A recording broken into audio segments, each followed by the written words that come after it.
Pero yung holiday, nagkasundo ang Senado na limitahan ng mga holiday.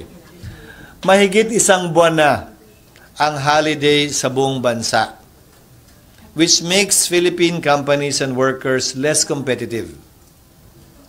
Di ba? May holiday yung syudad, may holiday yung munisipyo, may holiday yung probinsya. May national holiday, may religious holiday, di ba? Which makes us less competitive. Tingnan nyo halimbawa ang Estados Unidos, meron silang President's Day. Lahat ng magagaling nilang presidente, pinagsama-sama nila sa isang araw na lang na holiday.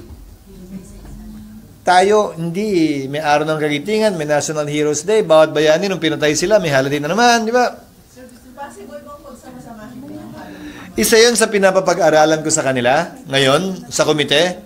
Ang problema lang, away yan eh. Pero, hindi naman kailangan gawin ngayon. Simulan lang natin yung proseso. Hayaan mo mag-percolate siya, mapagpasan. Because I tell you, it's making the Filipino workers less competitive. Because our competitors from other countries aren't requiring these companies to pay double.